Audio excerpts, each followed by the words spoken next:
Pour toutes les formations, nous allons utiliser ce que l'on appelle le calendrier Moodle. Donc, le calendrier Moodle se situe dans le menu Burger en haut à gauche. Je clique et je vois qu'il y a le calendrier. Je clique sur le calendrier et j'obtiens une page avec un calendrier mensuel.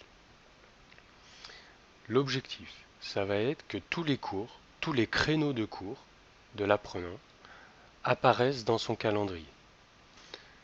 Et lorsqu'il va aller sur le jour, donc imaginons que nous sommes le mardi 24 mars, il va avoir l'entièreté, donc là pour l'instant il n'y en a qu'un, mais il va avoir l'entièreté de ces créneaux de cours qui correspondent à l'emploi du temps qu'on a déjà déposé. Donc, ici, lorsqu'il va cliquer sur son événement, il va se retrouver automatiquement, il va se retrouver sur son cours, le cours qu'il doit travailler. Que dois-je faire aujourd'hui? Le mardi 23 mars, de 15h40 à 17h30, que dois-je faire? Et là, j'ai la page que dois-je faire qui était présentée dans la précédente vidéo. Voilà. Donc nous, on va apprendre, en fait, à rajouter un événement. Donc une fois que j'ai créé le contenu de mon cours, que j'ai inscrit mes apprenants, je crée un événement qui va rappeler à l'apprenant qu'il a cours de 15h40 à 17h30 sur ce cours-là. Voilà. Donc, pour créer cet événement, je vais me positionner sur le cours correspondant, comme si j'avais fini d'inscrire mes apprenants. Donc, je vais par exemple aller sur les BTS deuxième année en module M5. Reconnaissance des végétaux. Donc là, imaginons que j'ai créé mon contenu de cours, j'ai rempli l'onglet « Que dois-je faire ?» sur le cours de mardi 24 mars de 13h30 à 15h20. Et maintenant, j'ai également inscrit mes étudiants, vous vous rappelez, comme dans la vidéo précédente, j'ai inscrit mes étudiants à participer à ce cours-là. Voilà. Donc maintenant, il faut que je crée un événement. C'est la dernière activité. Donc vous voyez, au final, il n'y a pas énormément de succession de choses à faire. Il y en a 4. Créer le contenu de cours, créer le que dois-je faire, inscrire mes apprenants et créer un événement.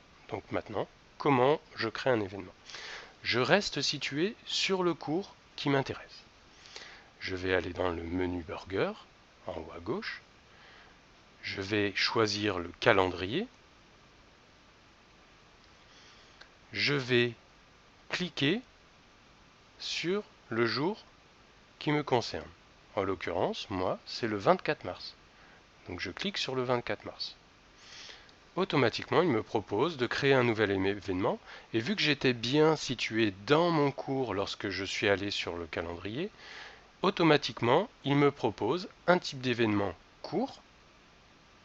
Vous voyez, il y a plusieurs événements. Utilisateur, c'est pour vous, personnel, des événements personnels. Les cours ou des catégories. Mais automatiquement, là, vu que j'étais dans le cours, il a créé un événement court.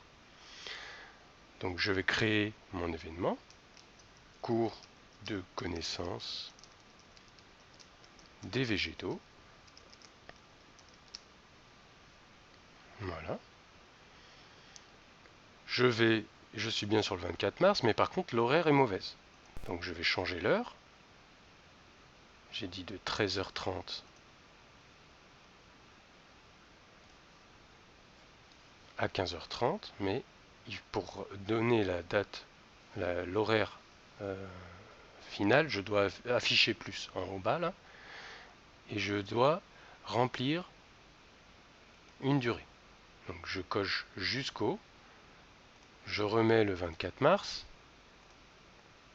et je dis que c'est jusqu'à 15h20. Je comprends la pause. Voilà. Je peux répéter cet événement d'une semaine sur l'autre.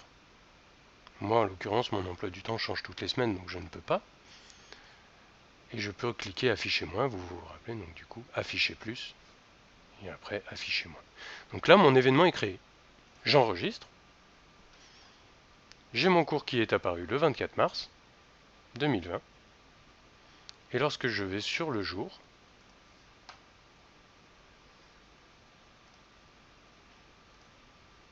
le mardi 24 mars, pardon, j'ai effectivement mon événement qui est arrivé. Donc l'apprenant, automatiquement, vu qu'il est inscrit au cours, ceci s'affiche aussi dans son calendrier. Et lorsqu'il clique sur le lien qu'il y a dans l'événement, il se retrouve sur le cours, automatiquement. Voilà. Donc, je vous rappelle, 4 choses à faire. Créer le contenu de son cours, créer le que dois-je faire, inscrire les apprenants en cliquant sur les participants, vous mettre bien en enseignant aussi, vous vous inscrivez au cours en tant qu'enseignant, comme sur la vidéo précédente, et ensuite, vous créez l'événement. Et là, le cours est complet.